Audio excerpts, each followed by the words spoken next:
Stressois, mes chers amis, nous devions nous retrouver pour partager les vœux, comme nous le faisons chaque année. Et puis, l'actualité du Covid nous a rattrapés et il nous est impossible de nous réunir.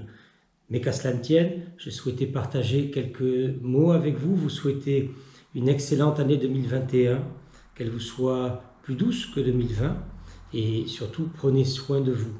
Et puis comme nous le faisons habituellement quand nous nous retrouvons pour les vœux, on peut en profiter ensemble pour jeter un œil dans le rétroviseur et à la fois se projeter sur les mois qui vont venir en 2021.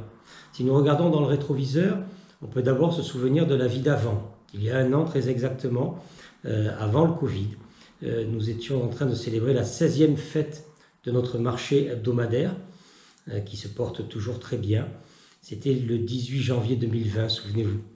Et puis, nous avons pu ouvrir la résidence senior, les jardins de Frizou, une très belle réalisation qui permet à de nombreuses personnes qui avancent en âge de rester sur la commune et de pouvoir trouver des logements accessibles à tous, à côté de logements en loyer libre. Nous avons également remplacé les jeux du parc de la mairie pour le plus grand plaisir des enfants. Et le 21 février de l'année dernière, nous inaugurions les nouveaux jeux du parc avec l'entrée de l'école élémentaire.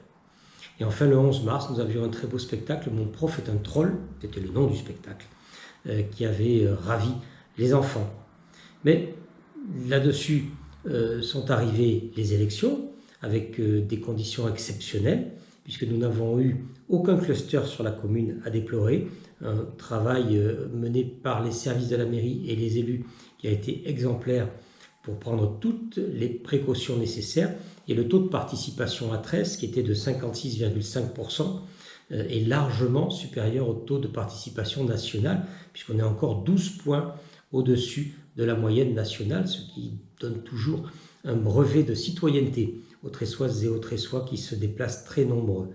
Et notre liste a été placée 62%, très au-dessus par les Tressoises et les Tressois. Je vous en remercie encore. Et depuis ce moment-là, tous les élus, tous, quels qu'ils soient, sont au service de la commune. Nous avons souhaité pour ce mandat avoir un exécutif composé de 22 personnes. 7 sont adjoints au maire, 15 sont conseillers délégués et donc détiennent une délégation de signature et une part de responsabilité dans la prise des décisions. Et 4 parmi eux sont conseillers de secteur. Les conseillers de secteur, vous les connaissez, leur visage a été présenté dans le Tresse Information, il est disponible sur le site internet de la commune et vous pouvez les contacter quand vous avez des questions de proximité. Et puis est arrivé le confinement qui nous a tous surpris, mais il a fallu prendre des décisions sans délai et nous les avons prises sans trembler. Des décisions qui nous ont été dictées par le principe de précaution et par les décisions de l'État, et les services de la mairie n'ont jamais cessé d'être sur le pont depuis le premier jour du confinement, à la fois pour adapter les règles, qui changent très souvent, et pour faire vivre la solidarité. Les élus sont venus dans chacune des boîtes aux lettres de la commune distribuer des lettres d'information aux Tressois. Nous avons édité bon nombre d'attestations de déplacement qui étaient disponibles chez les commerçants partenaires et à l'accueil de la mairie. Nous avons demandé et obtenu du préfet de la Gironde le maintien du marché hebdomadaire qui a pu fonctionner tout au long de cette période de Covid. Et puis nous avons également décidé de soutenir les entreprises, à la fois à travers des loyers gratuits pour les entreprises commerçants qui sont locataires de la mairie, et également des fonds pour les très petites entreprises que nous avons versés à travers la communauté de communes.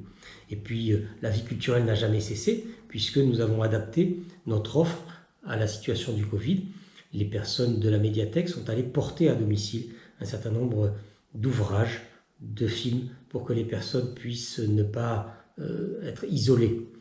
Et nous avons pendant tout ce temps mené un travail considérable dans les écoles, absolument considérable, pour respecter les textes successifs qui édictaient un certain nombre de règles nouvelles auxquelles nous n'étions pas habitués, et nous avons appris très vite avec les enfants, avec les professeurs, avec les partenaires éducatifs. Nous avons toujours accueilli les enfants, quel que soit le moment, que ce soit les enfants d'abord des publics soignants, puis ensuite nous avons mis en place un système de maintien de la scolarité. Et puis quand il a pu être possible d'envisager le déconfinement, nous avons lancé à l'échelle de la commune un immense atelier de fabrication de masques. Des milliers de masques ont été confectionnés par une cinquantaine de couturières et de couturiers bénévoles et amenés à domicile chez chacune et chacun des Tressois avant la fin du confinement, à un moment où il n'y avait pas de masque. Donc un grand bravo à tous les bénévoles, tous ceux qui ont participé à cet élan de générosité. L'été nous a laissé un petit peu de répit, heureusement, et nous avons pu partager à la fois un spectacle de danse magnifique sous le poids des plumes le 1er juillet dernier. Nous avons animé Cap 33 tout au long de l'été. Nous avons battu des records de participation sur Cap 33 et nous avons pu réunir notre fête des associations qui est un grand moment de convivialité qui permet aux personnes de se rencontrer, aux associations de se présenter et de trouver leur public. Après cela, la rentrée a été un peu plus compliquée puisque le Covid s'est à nouveau invité à la partie. Plusieurs décrets se sont succédés. Ces textes, vous le savez, s'imposent à nous. Nous n'avons pas à les discuter, nous avons à les appliquer.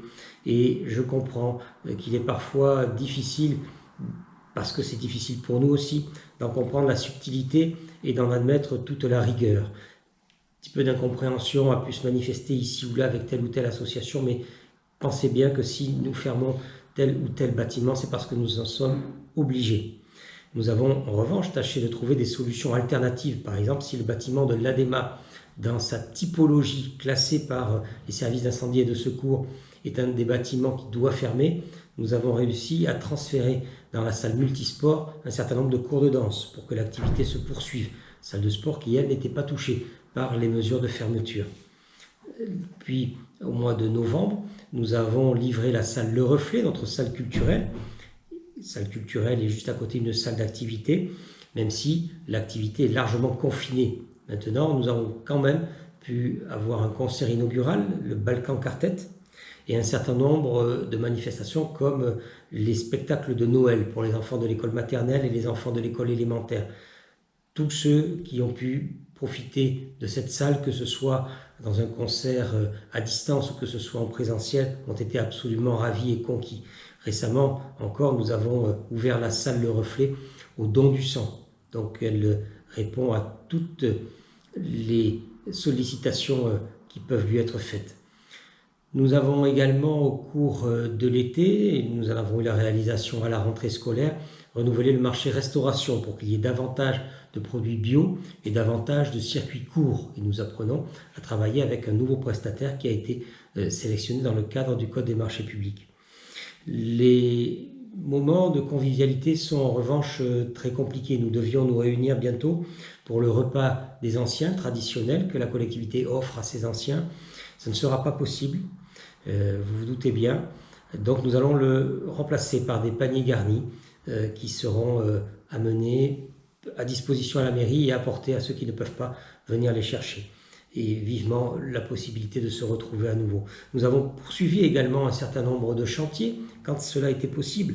Nous avons eu le chantier de la rue des Forts, le chantier de la rue du Bourdieu, le chantier de la rue Armenot, et puis nous avons positionné un séparateur central sur l'avenue du Desclos entre le rond-point de Sénaillac et le rond-point Marès. C'était un objectif que nous avions partagé avec le Forum Tressois précédemment. Alors quand on parle du Forum Tressois, ça me permet de vous toucher quelques mots des projets qui vont venir immédiatement. Le 26 janvier, dans quelques jours, nous allons tirer au sort 120 noms de Tressois et de Tressois sur les listes électorales, 120 noms parmi lesquels 24 personnes composeront le nouveau Forum Tressois. Davantage de personnes âgées, davantage de jeunes et toujours autant de femmes que d'hommes. Le mois qui vient, je vous invite également à participer à la grande sélection d'idées pour le budget participatif. Nous avons proposé cette solution dans le cadre du programme électoral et nous le mettons en œuvre. 46 000 € seront consacrés au budget participatif et dès lors que vous avez plus de 14 ans, vous pouvez tout à fait proposer des projets et voter pour des projets. La date d'échéance de dépôt des dossiers est le 31 mars. Toutes les explications sont fournies sur le site internet de la mairie et dans le magazine municipal. L'école maternelle va faire l'objet d'un vaste chantier, le plus gros chantier de la commune et le plus vaste chantier scolaire, puisque 8 classes et une grande salle d'activité modulable vont être installées. Dans un premier temps, une phase de chantier va démarrer et des bâtiments provisoires vont être installés le long de la salle polyvalente, l'ancienne salle polyvalente. Nous avons également engagé une réflexion, comme nous y étions engagés auprès de vous, une réflexion sur la police municipale, qui est une réflexion qui prend son ampleur actuellement. Sur le parc de la Séguigny, vous verrez très vite de nouveaux aménagements, puisque les collègues élus mènent une réflexion pour y installer divers aménagements, des toilettes publiques, des arceaux pour les vélos, des tables de pique-nique, un point d'eau ou encore une réflexion des cheminements. Au-delà du parc de la Séguigny, et si nous revenons dans le bourg, la maison de la Libéra, qui était jusqu'il y a peu de temps la maison des Arts, va accueillir 2 logements, un chantier que nous menons avec Solia Aquitaine. Plus loin, nous aurons l'ouverture du café solidaire. Nous avons participé tous à travers le magazine municipal, à travers le site internet, à une grande enquête pour connaître les désirs de chacun sur le café solidaire. Il verra prochainement le jour dès que la période épidémique nous le permettra. La maison du marronnier dans le cœur du village, ce qui était autrefois le foyer rural pour les anciens Tressois comme moi, va connaître des aménagements. Des archives sont installées à l'étage et au rez-de-chaussée, les salles mises à disposition des associations. Tout cela va faire l'objet d'une réflexion d'ensemble du bâtiment qui en a besoin. Dans le cœur de village, une borne de recharge pour les véhicules électriques sera prochainement installée, de sorte que vous pourrez faire vos courses chez les commerçants du village pendant que la voiture se recharge. Et puis, un peu plus loin, sur le Desclos, le bassin de Janon va être aménagé. C'est un bassin de rétention des eaux de pluie afin de réguler le cours à la fois du ruisseau le Desclos et puis un peu en aval du fleuve le Gois qui va se jeter, vous le savez, dans l'estuaire au niveau de Saint-Louis-de-Montferrand et qui prend ça sur sa tresse. Tous ces projets seront réalisés dans les semaines et dans les mois qui viennent. Dans l'immédiat, la préoccupation de beaucoup de personnes est la vaccination. Nous avons proposé la mise à disposition de la salle Le Reflet aux autorités préfectorales ainsi qu'aux professionnels de santé libéraux si leur souhait est de mettre en place un centre de vaccination sur la commune.